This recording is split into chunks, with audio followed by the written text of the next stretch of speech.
사랑하는 성도 여러분, 오늘은 어떤 집사님 한 분의 이야기를 하면서 설교를 시작하려고 합니다. 신실한 믿음의 남편 집사님과 그리고 지적이고 이성적인 아내 집사님이 계셨습니다.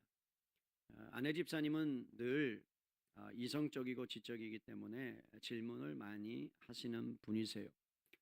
언젠가 저에게 이렇게 질문을 합니다. 목사님, 모든 종교에 에, 옳은 측면들이 있지 않습니까?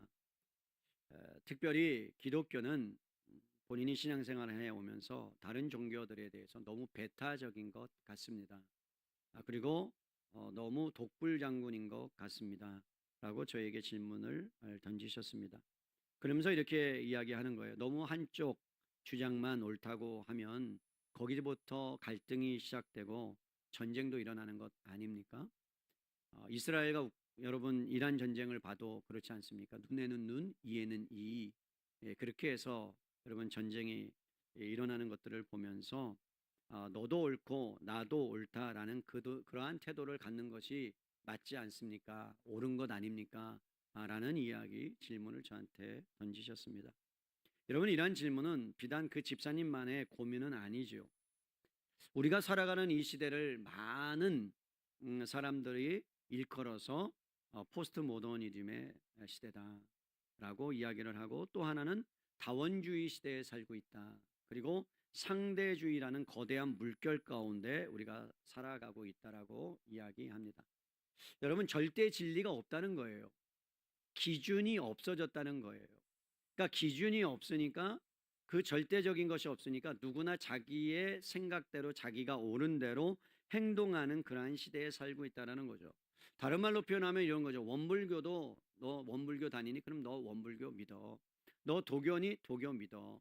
그러면 너 불교니? 그럼 불교 다니면 돼. 나는 기독교 다닐게. 그리고 어떠한 산을 올라갈 때 백두산이든 아니면 우리가 말하는 설악산이든 올라가는 길이 여러 군데인데 꼭대기에 마지막 종착점은 같으니까 너가 믿는 종교나 내가 믿는 종교나 마지막은 같을 거야 라는 것이 여러분 뭐냐면 다원주의의 현상이요, 그리고 그들이 주장하는 논리요 가치입니다. 그런데 여러분, 기독교는 뭐라고 주장합니까? 다른 길이 없다라는 거죠. 오직 한 길, 나는 길이요 진리요 생명이니 나로 말미암지 않고는 아버지께로 올 자가 없다. 천하 인간에게 구원받을 만한 다른 이름을 준 적이 없다. 예수만이 여러분 오직 구원을 베푸시는 분이다라고 저희는 주장하고, 그것이 사실이기 때문에 말씀을 전하고 복음을 전하는 거죠. 그렇게 여러분 복음을 전하다 보니까 여러분 오직 예수님을 믿어야만 구원받는다고 하니까 배타적인 진리라는 주장을 여러분 우리에게 향하여 말을 하고 있는 것이고, 심지어는 그것 때문에 우리가 기독교가 너무 폭력적인 것 아니냐, 아니면 너무 한쪽으로 치우친 것 아니냐, 왜 관용과 포용의 태도가 없냐라고 이야기하는 거예요. 여러분, 사실 그렇습니다. 모든 사람을 존중해야 되는 것은 마땅합니다. 그 사람을 존중해야 되는 거죠. 그가 믿는 종교를 존중하라는 게 아니라 그를 존중하고, 그가 모르니까, 복음에 대해서 모르니까, 그러니까 우리는 예수 그리스도를 전할 수밖에 없는 그러한 상황 가운데, 그러면 어떠한 자세로 그들을 대해야 되고, 그들을 여러분 어떻게 그들 가운데 섬기면서 구체적으로 나가야 하는가에 대한 그러한 고민들을 해야 되는 거죠. 서로의 입장이 다르다 보니까 여러분 인정하지 않으려고 하는 태도, 그러니까 어떤 사람을 만날 때에 그가 불교나 다른 종교는 우리는 벌써 마음 가운데 선입관을 가질 수 있고, 그분도 상대편에서 우리에 대한 선입관을 가질 수도 있는 거죠. 여러분, 그렇다면 한번 생각해 보세요. 모든 것이 옳다라고 생각해 보십시다. 너가 믿는 것도 맞고 내가 믿는 것도 맞다 그러면, 모든 주장이 옳다라고 한다면 궁극적으로 옳지 않다라고 말하는 것과 다름없다는 거죠. 뭔가 기준이 있어야 된다는 거예요. 근데 신기하지 않아요, 여러분? 어린아이들도 태어나면서부터요, 가르쳐 주지도 않았는데 아이들은 무엇이 죄인지 알아요. 무엇이 잘못됐는지 알아요. 그래서 눈치를 봅니다. 그렇게 하지 말라고 말하지도 않았는데 아이들은 여러분 감각적으로 아는 거예요. 왜요? 우리 안에 양심이 있어서 그래요. 하나님이 양심을 만들어 놓았습니다. 그 양심이 우리 안에 있기 때문에 대부분 공통적으로는 여러분 죄에 대한 부분에 어렴풋한 의식을 갖고 우리는 살아갑니다. 그래서 잘못하면 이게 죄라는 것을 알아요. 그런데 문제는 뭐냐면 어떤 나라에서는 죄가 되는데 어떤 나라에서는 죄가 안 되는 것이 있다라는 거죠. 예를 들어 볼게요. 여러분 싱가포르에 가서 여러분들이 여행을 하다 보면 싱가포르에서 주의해야 될 것이 있어요. 뭐죠? 침 뱉는 거예요. 그죠? 침 뱉으면 여러분 벌금을 얼마나 받습니까? 제가 예전에는 100불 이상이 받아요. 100불이면 10몇만 원이죠. 요즘은 뭐 올랐다는 이야기도 있어요. 근데 우리나라는 침을 뱉으면 물론 경범죄가 있는데 대부분 걸려요, 안 걸려요? 안 걸려요. 그죠? 그 나라에선 철저해요. 또 이런 거 있죠. 여러분 미국이나 호주나 외국에서는요, 아이들을 집안에 혼자 놓거나 마트에 갔을 때 차에다가 놓거나 혼자 가서 마트의 일을 보거나 그러면 그거는 반드시 경찰에 붙잡히게 되어 있습니다. 우리는 어떻게 하죠? 애들 집에다 놓고 그냥 학원 돌리고 그냥 집에 혼자 있으라 그러고 죽든지 말든지, 그죠? 뭐 하든지 그냥 상관없이 돌아다니잖아요. 그러거든 우리는 여러분 법에 접촉되지 않는 거예요. 그러나 미국이라는 나라의 잣대로 보면 그것은 잘못된 것이고 불법에 해당되는 거죠. 제가 무엇을 말씀드리냐면 여러분 어떤 면에서는 절대적인 기준이 없으면 모호해질 수 있다는 거죠. 무법천지가 될 수 있다는 말입니다. 그렇기 때문에 진리가 상대적인 것이 된다면 우리는 초점을 잃어버리고 길을 잃어버리고 그리고 어떻게 살아가야 될지 무엇이 옳은지 여러분에 대한 믿음과 확신이 없이 살아갈 수 있다는 겁니다. 한번 생각해 보십시다. 거짓과 진리, 우리들이 말하는 선과 악, 생명과 사망이 모두 다 동등하게 옳다라고 말할 수 있으면 여러분 어떤 사회가 되겠어요? 죄를 저질러도 괜찮다. 오늘부터 마음껏 죄를 저질러라. 하루 동안. 그런 영화 있었죠. 그런 영화가 있었어요. 24시간 죄를 저지를 수 있는 도시를 만들어 놨어요. 그럼 뭐 하고 싶으세요, 여러분? 죄를 저지르고 싶으세요? 여러분 어떠세요? 아니 그런 영화가 나왔다니까. 무법천지가 되는 거예요. 금은방에 가서 여러분 금 하나 훔쳐도 죄가 돼야 안 돼요? 안 돼요. 은행을 털어도 죄가 돼야 안 돼요? 안 돼요. 그런데 그러한 영화가 나왔을 때 기준이 없었을 때 어떠한 현상이 일어나겠습니까?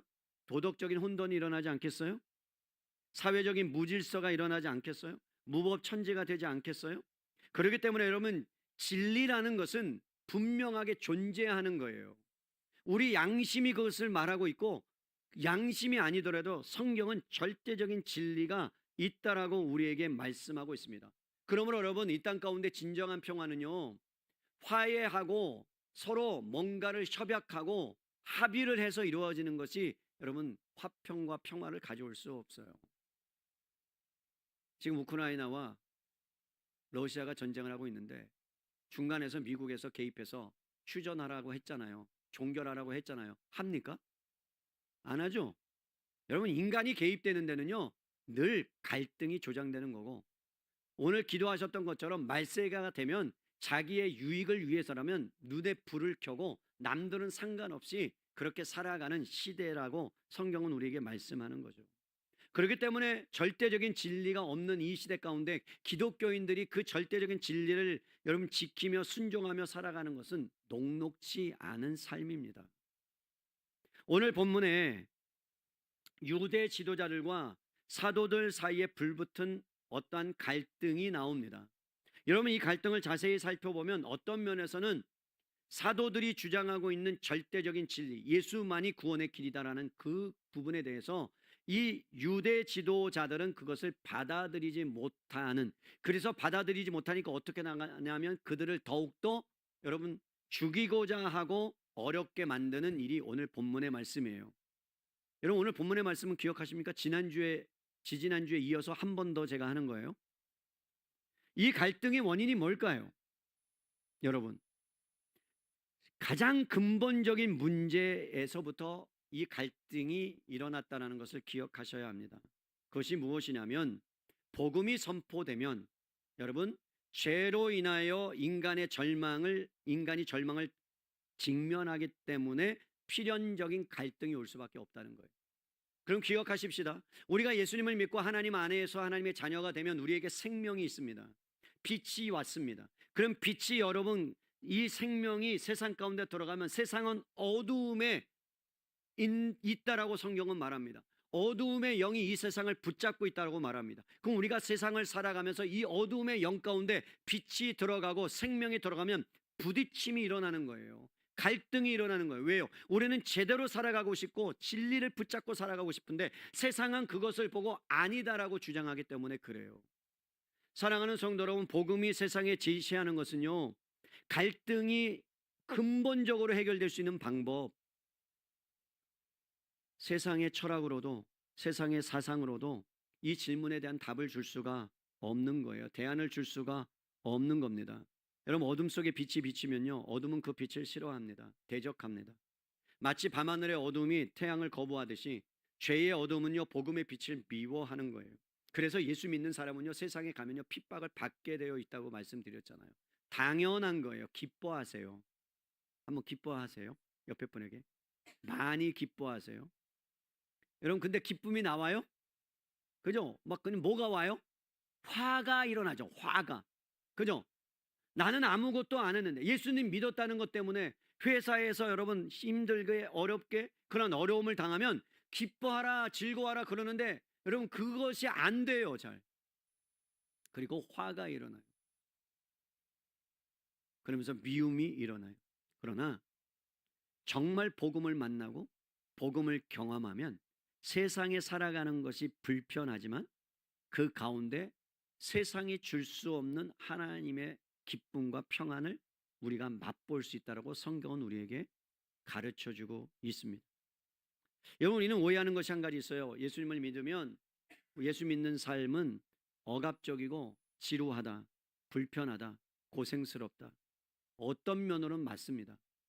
어떤 분이 질문을 하더라고요. 하늘나라 가면 재미없을 것 같아요. 왜 재미없을 것 같죠? 여러분, 하늘나라 가면 맨날 찬양만 한대. 그리고 하나님을 만나야 되니까 그거 무한반복한다고 생각해 보세요. 무한반복. 하나님을 찬양하고 기도하고 하나님을 찬양하고 그거 기쁘겠어요? 나는 못 갈 것 같아요. 나는 그런 하나님 나라면 못 갈 것 같아. 근데 하나님의 나라는 그런 곳이 아니에요, 여러분. 가서 막 그냥 찬양하고 아니 그거 안 해도 죄가 없으니까 기쁜 거예요.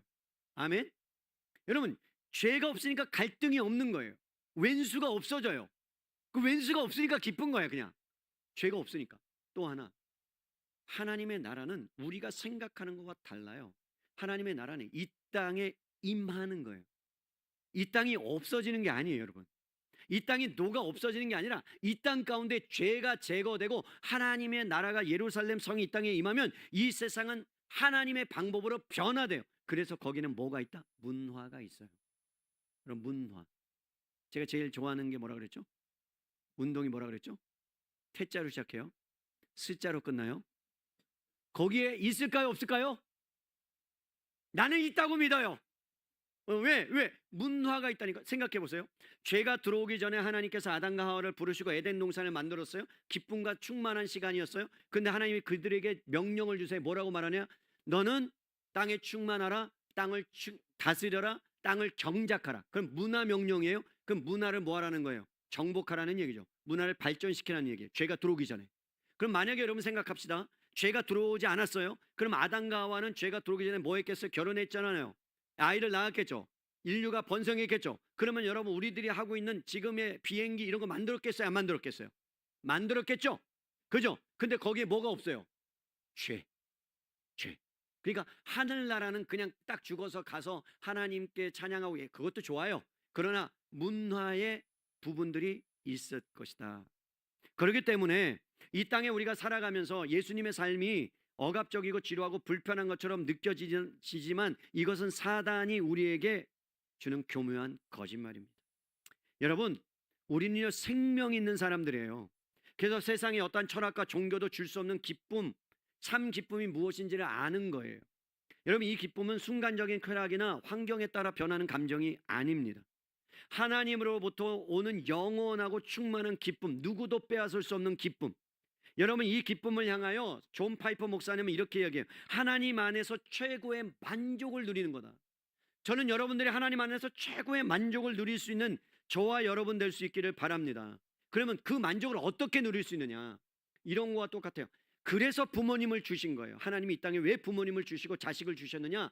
반추에서 하나님께서 우리에게 주시고자 하는 기쁨이 무엇인지를 가르쳐 주고자. 여러분, 하나님이 가장 기뻐하실 때 하나님이 영광을 받으신답니다.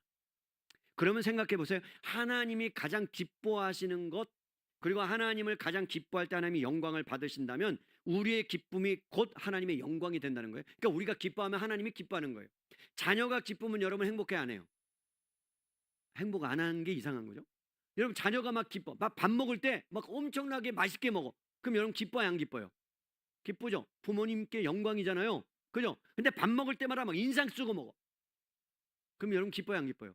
안 기쁘잖아요. 그것과 같은 거죠. 사랑하는 성도 여러분, 이 기쁨은 어디서부터 오느냐? 하나님의 영광이 바로 기쁨의 근원이라는 거예요. 자, 창세기로 돌아가요. 여러분, 창세기 1장 2절에 하나님께서 세상을 창조하기 전에 먼저 창세전에 의논하셨습니다. 이 땅을 어떻게 창조할지, 어떻게 만들지, 첫째 날부터 여섯째 날, 일곱째 날은 내가 쉴 거라는 것을 삼일체 하나님이 막 의논을 하셨어요. 근데 의논을 하신 다음에 여러분, 하나님께서 태초에 하나님이 천지를 창조하시니라 라고 말씀하신 다음에 2절에 보면 땅이 혼돈하고 공허하니, 그러면서 하나님의 영이, 성령이 수면 위를 뭐한다? 운행하신다라고 말씀했죠. 운행하신다. 근데 이 운행하다라는 뜻이 뭐냐면 여러분 춤춘다라는 뜻이에요. 뭐라고요? 춤춘다. 그러니까 하나님이 세상을 만들고 뭐 하셨다고요?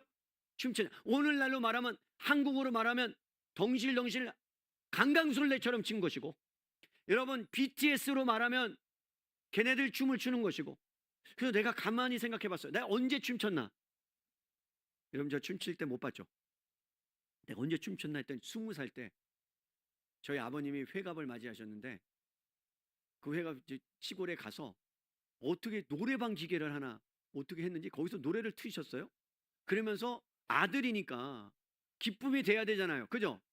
돼야 돼요, 안 돼야 돼요? 그래서 노래를 부르는 거예요. 그래서 내가 노래를 불렀죠. 그때 정말 유행했던 옥경이를 부르면서 아버님이 기뻐하시면 내가 무슨 춤이라도 추겠다. 그래서 제가 망가졌는데 영상을 찍어놨어요. 야, 근데 진짜 과간이더라고요. 못 보여드려요. 뭐 이러면서 이렇게 제가 쳤는데, 와, 내가 근데 아버지 표정을 보니까 아버님이 기뻐하셨다고요, 안 기뻐하셨다고요? 기뻐하시더라고요.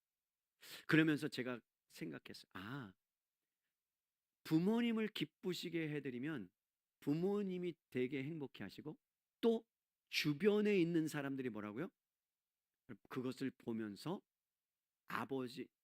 아버지께서 뭘 받는 거예요? 영광을 받는 거예요. 여러분, 마찬가지예요.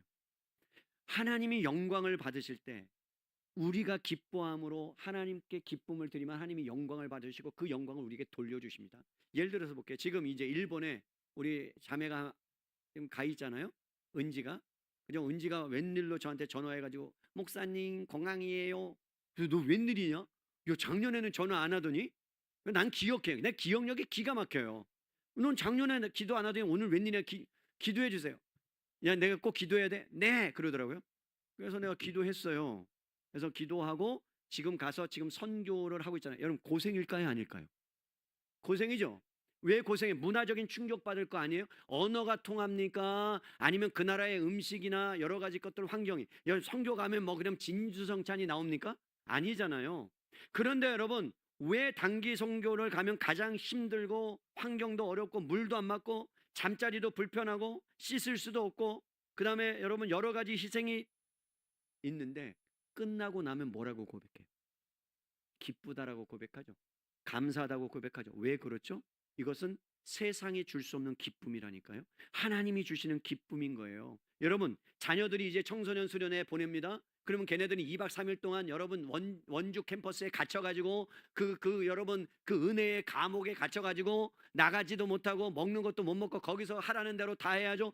그 다음에 막 요절구절 안 해오면 밥도 안 줘. 막 이런 데가 다 있어. 그죠? 밥도 안 줘. 외우세요. 외웠는데 못 외워. 그러면 금식 가세요. 그런다고요. 돈 내고 99,000원을 내고 가서 여러분 그렇게 할 때 누가 가장 기뻐요? 걔네가 기뻐요? 우리가 기뻐요? 부모가 기뻐요? 걔네가 기뻐요? 우리가 기쁘잖아요. 아니에요? 보내놓고 우리가 기도하잖아요. 어떻게 변할까? 어떻게 그가 하나님을 만날까? 막 그러면서 우리의 마음이 하나님을 향하니까 기쁘다고요.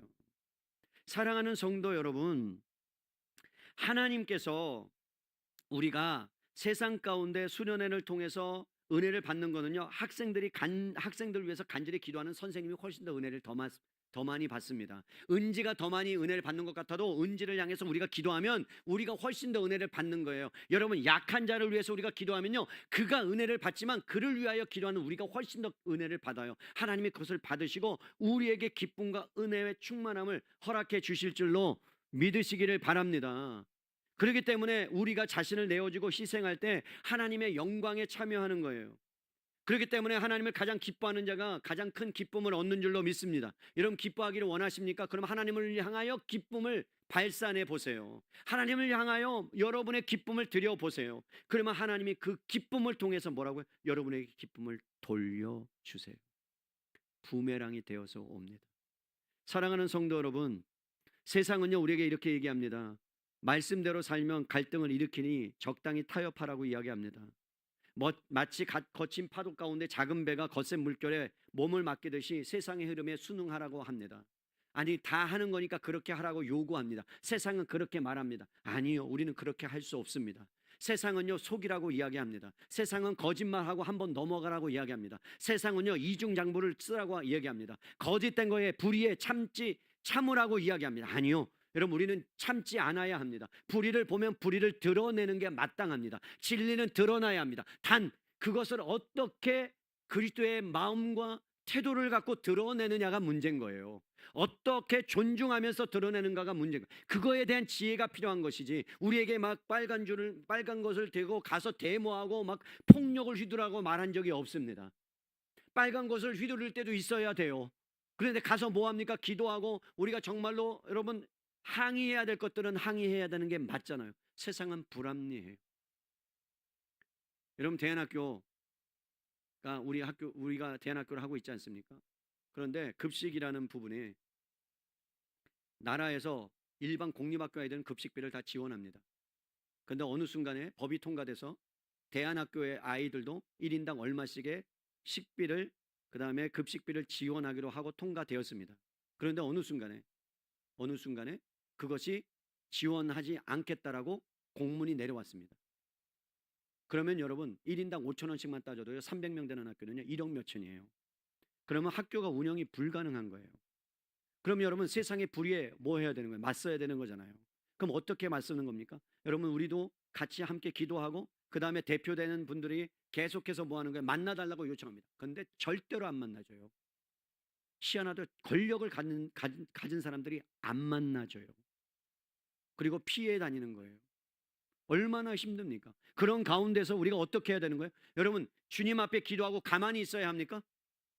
아니죠. 우리 나름대로의 방법을, 지혜를 찾아야 되는 거죠. 그런 가운데 여러분, 놀랍게도 기억하세요. 놀랍게도 어떠한 의원 한 분이 나서서 발벗고 했는데 참 놀라워요.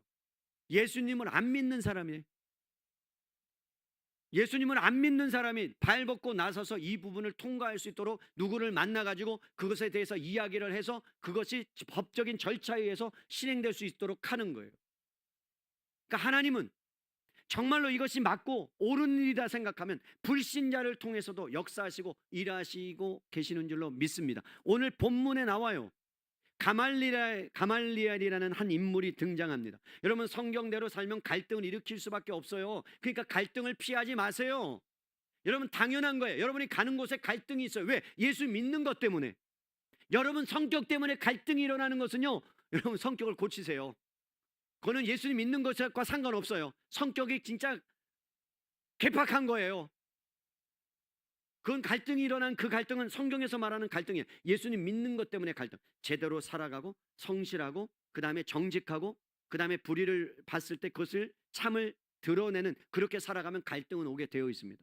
복음을 전하면 갈등이 오게 되어 있어요. 그런데 내 성격 때문에, 내 성향 때문에 일어난 갈등은요, 그것은 복음과는 상관없는 일입니다. 그렇기 때문에 사랑하는 성도 여러분, 우리 안에 생명이 있고 우리 안에 하나님과 세상과 구별된 사람들이기 때문에 우리는 갈등이 있을 수밖에 없다. 그래서 우리는 기뻐해야 되는 거예요. 우리가 살아가는 삶 속에서 갈등이 일어날 때 기도하셔야 됩니다. 어떻게요? 하나님 어떻게 대처해야 합니까? 어떻게 지혜롭게 처신해야 됩니까? 그러나 한편으로는 복음은 약화될 수는 없는 겁니다.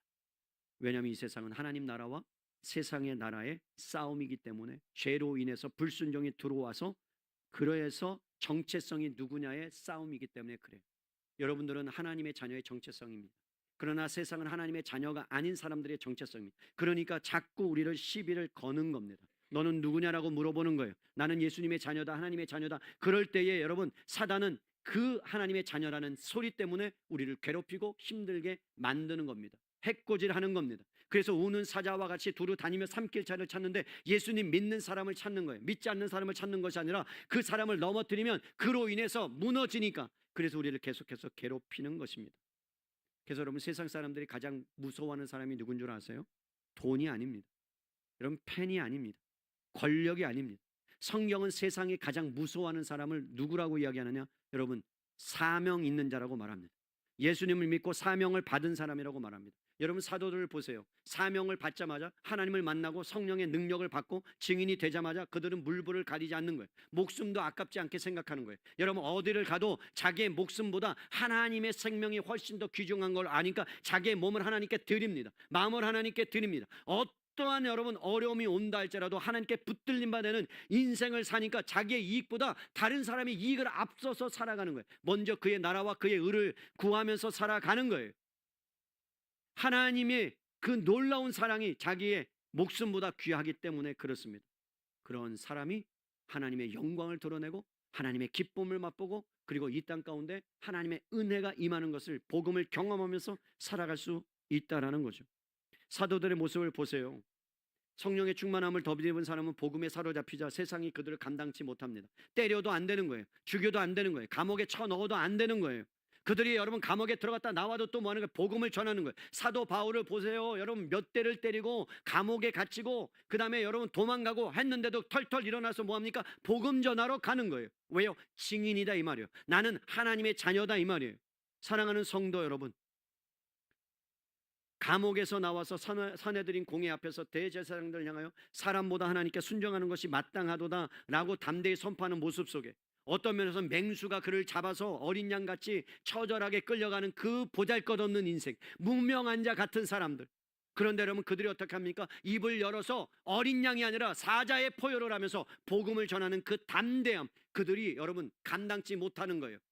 이 종교 지도자들이 그들이 복음을 전하자 도리어 그들이 두려워 떠는 겁니다. 백성들이 함께 그들을 어떻게 할까봐 두려워 떠는 거예요. 이게 하나님의 영광이 그 가운데 임한 거예요. 사랑하는 성도 여러분, 하나님의 영광이 임하면요, 세상 사람들이 여러분을 뭐예요? 건드리지 못하는 놀라운 은혜가 임하는 줄로 믿습니다. 두려워해요, 우리를. 왜요? 하나님의 영광이 그 안에 있기 때문에. 지금 사도들을 두려워합니다. 그러면서 그들이 복음을 전하는데, 복음을 전하자, 복음을 그들이 만나자 하나님의 통치가 사도들 가운데 임하고 그 삶의 현장 가운데 하나님의 영광을 위하여 하나님이 그들을 이끌어 가십니다. 여러분, 사도행전 5장 오늘 본문 30절 32절을 보겠습니다. 나무에 달린 자마다 너희가 나무에 달아 죽인 예수를 우리 조상의 하나님이 살리시고 이스라엘에게 회개함과 제사함을 주시려고 그를 오른손으로 높이사 임금과 구주로 삼으셨느니라. 우리는 이 일에 뭐요? 증인이요, 하나님이 자기에게 순종하는 사람들에게 주신 성령도 뭐다? 성령도 예수님의 증인이요, 우리도 예수님의 증인이요. 그래서 여러분, 신문을 당하고 잡혀갔는데 그때 뭐라고요? 복음을 전할 기회라고 여겼다는 거예요. 여러분 기억하세요. 여러분을 막 괴롭혀요. 여러분을 힘들게 해요. 그러면 그때가 뭐라고요? 복음을 전할 수 있는 절호의 찬스라고요. 예수 믿으라고. 예수님만이 살 길이라고. 그러다가 어느 순간에 여러분, 그들이 깨닫게 되고 주님께로 돌아오는 은혜의 역사가 일어날 수 있다라는 거예요. 그래서 여러분, 베드로가 말합니다. 너희가 나무에 달아 죽인 예수 하나님이 살리셨다. 그리고 구주가 되게 하셨다. 그러니까 여러분, 그들이 마음이 찔리기 시작합니다. 너는 죄인이다 이 말이에요. 너희 때문에 죽었다 이 말이에요. 그러니까 여러분, 사람이 듣기 싫은 말 중에 하나가 죄인이에요. 죄인. 내가 너보다 잘났고 내가 너보다 더 잘하는데 왜 나보고 죄인이라고 이야기하느냐. 그리고 그것 때문에 여러분, 사람들이 뭐예요? 분노가 일어나는 거예요. 이들이 분노가 일어납니다. 말씀을 듣고 깨달아야 되는데 분노해요. 오늘 매일마다, 여러분 매일마다 카톡이 오는 게 있어요. 저한테. 제가 속한 그룹이 목회자 그룹이에요. 목회자 그룹인데 거기에 박은조 목사님이 소속해 계세요. 근데 매일마다 아침마다 정확하게 6시가 되면 말씀을 저에게 보내주십니다. 한 40명 되는 목사님들. 근데 오늘 말씀이 뭐였냐면, 여러분 레위기 말씀에 레위 지파를 이야기하면서 그렇게 말씀을 보내셨어요. 이 시대가 위로와 평안, 그 부분에 대한 메시지는 많으나 진짜 거짓에 대해서 진리를 선포하고, 그리고 죄에 대한 책망과 이런 부분이 없어진 것에 대해서 너무나 한탄스럽고 안타깝게 생각합니다. 목사님들, 이 부분에 있어서 정말 하나님께서 원하시는 메시지를 강단에서 선포하시기를 바랍니다라고 메시지를 주셨어요. 이 시대가 어떤 시대냐, 죄에 대해서 여러분 감각이 없어지는 세대예요. 여러분 예수님을 믿는 사람들조차도 죄에 대해서 여러분 민감해지고 예수님을 더 깊이 알아가고 하나님의 영광이 충만하게 임하면요, 이런 고백이 나와요. 하나님의 영광 앞에 무릎 꿇어서 나는 죄인입니다라는 고백이 나와요. 의인이지만, 하나님의 자녀지만 하나님 앞에서 늘 한없이 뭐한 거예요? 부족한 사람이요, 연약한 사람이라는 고백이 나온 거예요. 베드로, 아니 바울도 그랬어요. 여러분 베드로도 그랬어요. 이사야도 그랬어요. 하나님의 영광이 임하니까 여러분 내 입술이 더럽습니다, 하나님 나를 떠나 주십시오라는 게, 그게 정당한 고백이에요. 왜요? 하나님 앞에서는 우리는요 연약한 자거든요.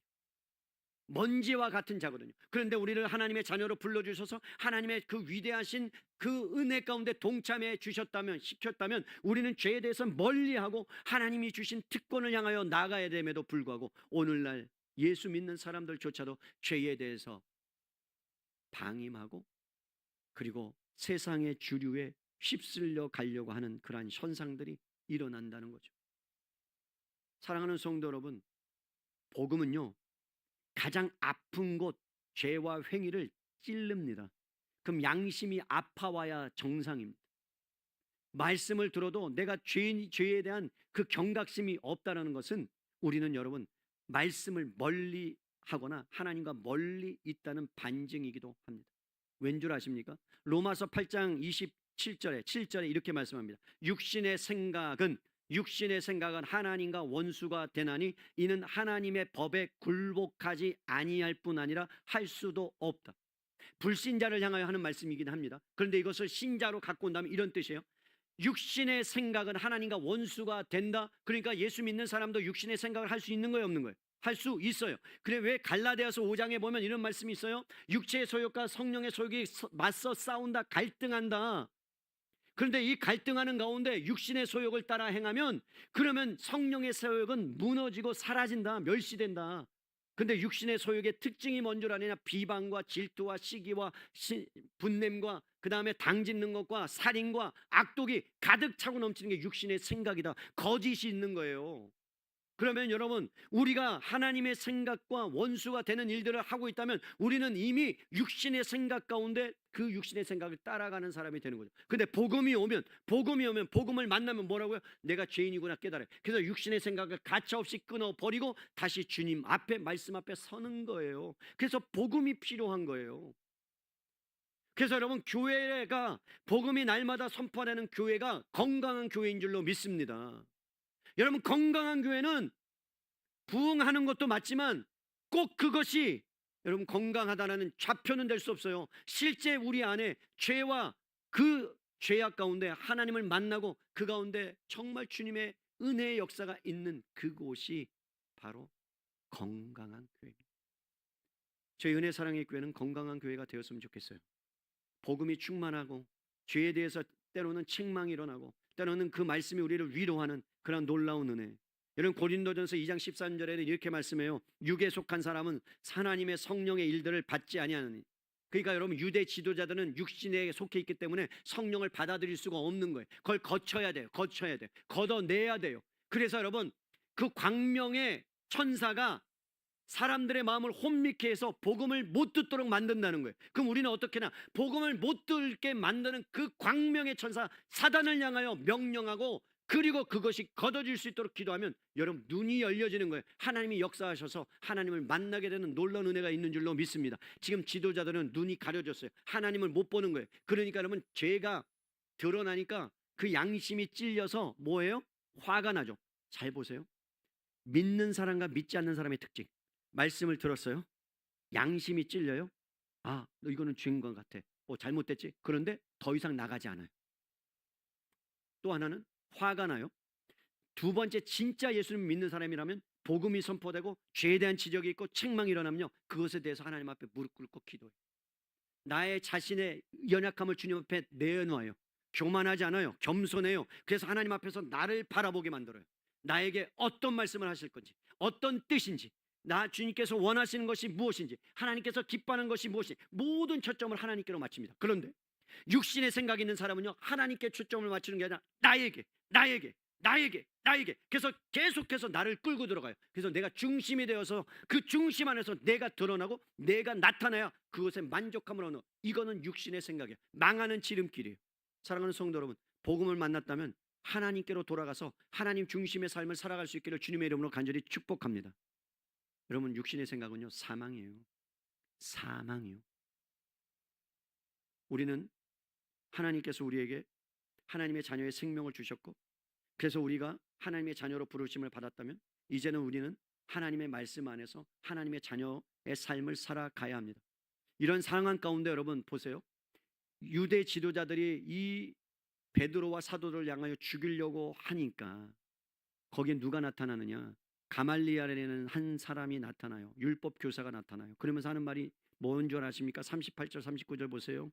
만일 이 사람의 소행이 사람에게서 났으면 무너질 것이고 하나님께로부터 났으면 너희가 그들을 무너뜨릴 수 없겠고 도리어 하나님을 대적하는 자가 될까 하노라. 여러분, 가말리엘은 하나님을 믿지 않는 사람, 예수님을 믿는 사람은 아니었습니다. 구원받지 못한 사람입니다. 하나님만을 믿었기 때문에 유대인이었어요. 그런데 그가 뭐라 그래요? 그들을 그냥 내버려 두라.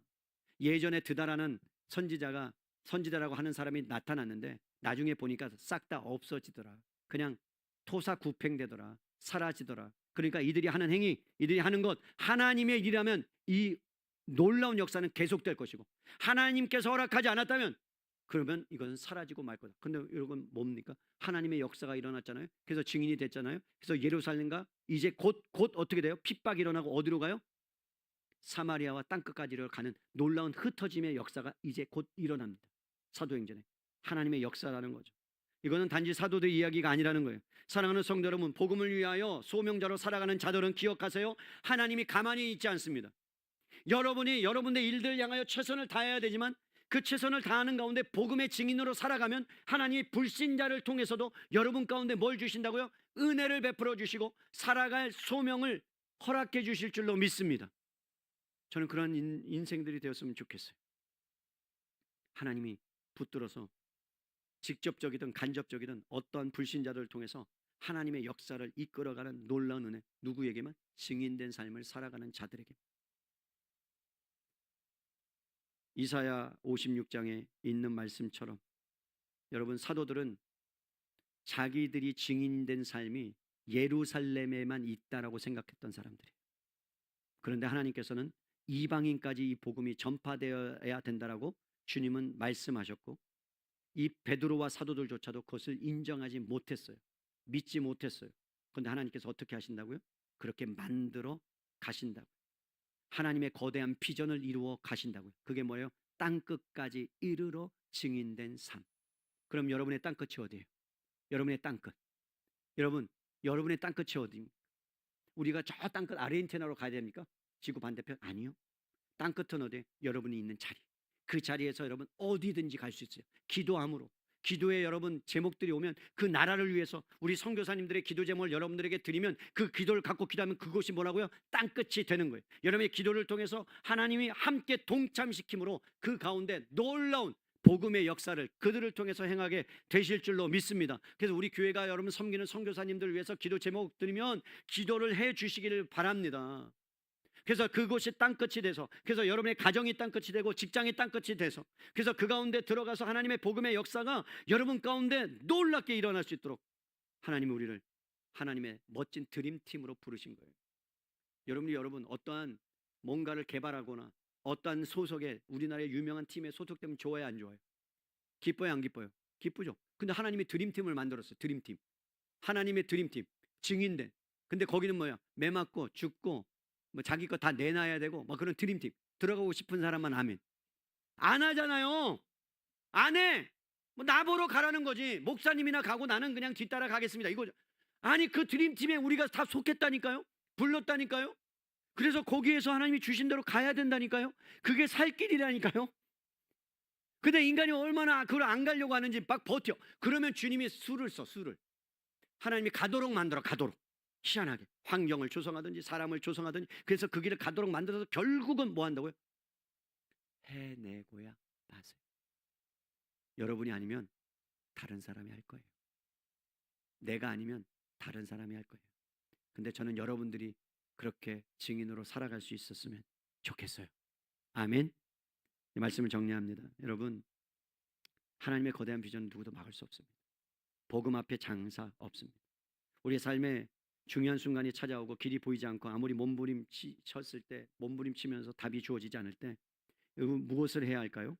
우리는 절대적인 진리가 없다는 이 시대 가운데 세상의 파고 앞에 여러분, 우리에게 주어진 것은 그리스도인으로서 그리스도의 마음을 가지고 온유와 겸손과 섬기는 삶을 살아내셔야 합니다. 그게 여러분들이 해야 될 관용이에요. 포용이에요. 그러나 복음에 있어서는 결코 양보할 수 없어야 됩니다. 그러면서 그 기준이 뭐냐 기억하세요. 다른 건 오늘 다 잊어버려도 돼요.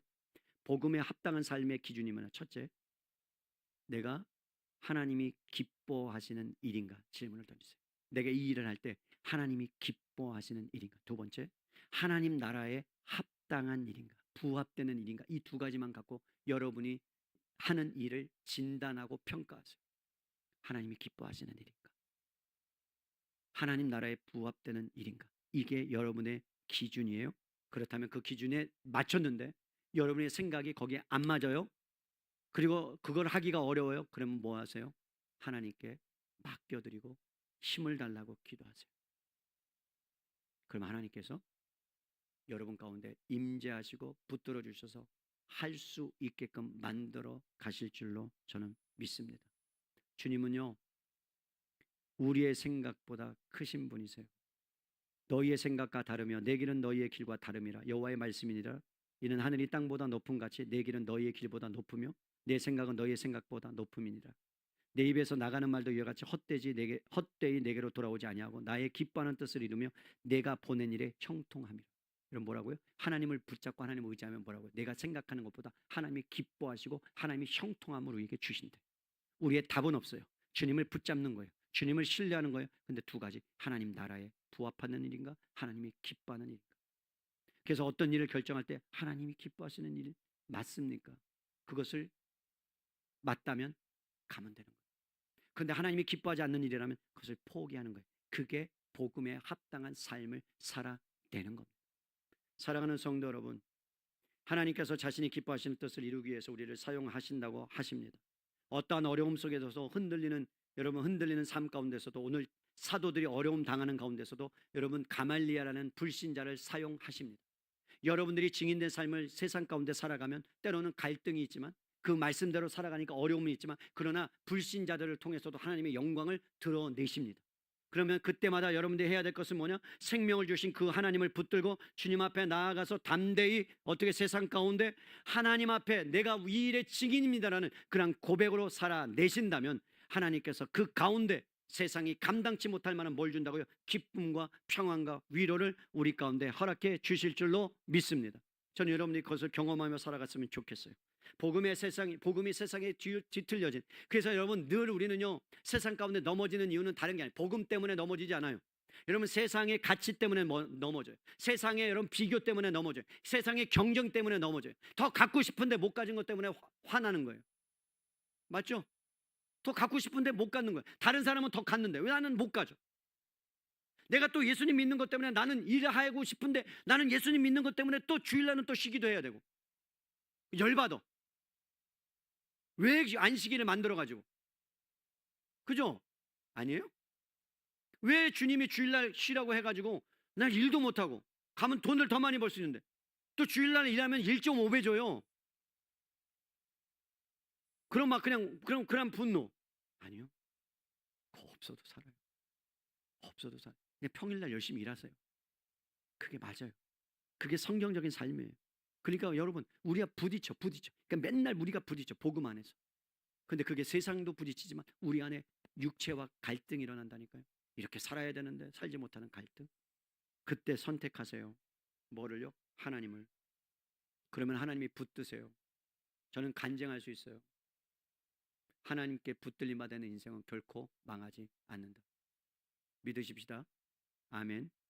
하나님께 붙들림 받은 인생은요, 세상의 어떤 유혹과 핍박에서도 이겨낼 수 있다. 더 나아가 세상이 감당치 못할 만한 사람이 된다. 아멘. 아멘. 하나님의 긍휼과 자비가 필요합니다. 우리와 함께 신앙생활 하시고 하나님, 불의의 교통사고로 사경을 헤매다가 아버지, 그럼에도 불구하고 하나님께서 생명을 연장시켜 주시고 이제는 하나님, 주님이 흔들어 깨워 주셔야겠습니다. 나사로야 나오라.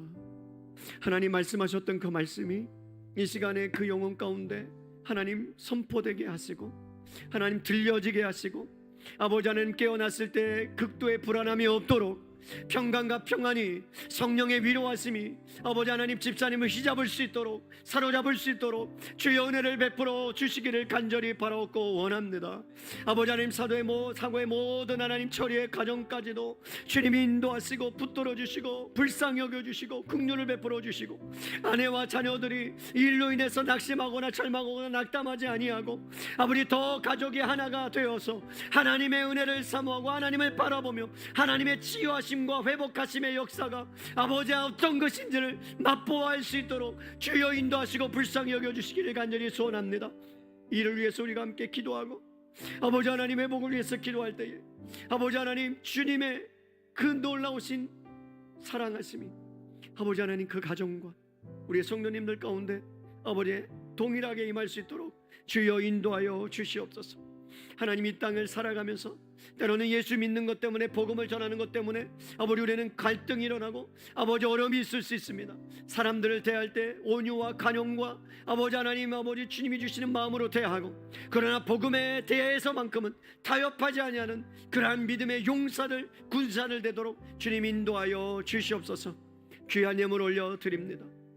하나님, 직장이 있어 감사하고 할 수 있는 힘과 능력을 주셔서 감사해서 소득의 11조를 드리고, 또한 하나님, 건축 예물과 선교 예물과 세마 장학 헌금과 아버지 하나님, 구제 예물과 이 모양 저 모양으로 예물 올려드립니다. 이 예물을 주님 받으시고 모든 것이 주님 것이라는 이 믿음의 고백 위에 복의 복을 더하여 주셔서 아버지, 물질의 문도, 경제의 문도, 진로의 문도, 자녀의 하나님 관계의 문도 열어주시기를 원합니다. 드릴 만한 환경, 여건도 주님 허락하여 주시옵소서. 이제는 죄와 사망의 권세를 깨뜨리시고 부활의 생명 되어주신 예수 그리스도의 은혜와 하나님 아버지의 극진하신 사랑하심과 성령님의 내주 교통 역사 함께 하심이 세상의 복음이 유일한 답이요 진리임을 우리가 선포하며 살아가기를 원하는 은혜의 사랑의 교회 모든 성도님들 머리 위에와 한국교회 북한동포와 세계열방과 다음 세대 세마학교와 특별히 질병 가운데 불의의 교통사고로 사경을 헤매고 있는 우리 한 집사님과 그의 가정 가운데 하늘의 위로와 평강이 지금부터 영원토록 함께 있을지어다. 아멘. 주를 찬양, 손을 들고 찬양, 전쟁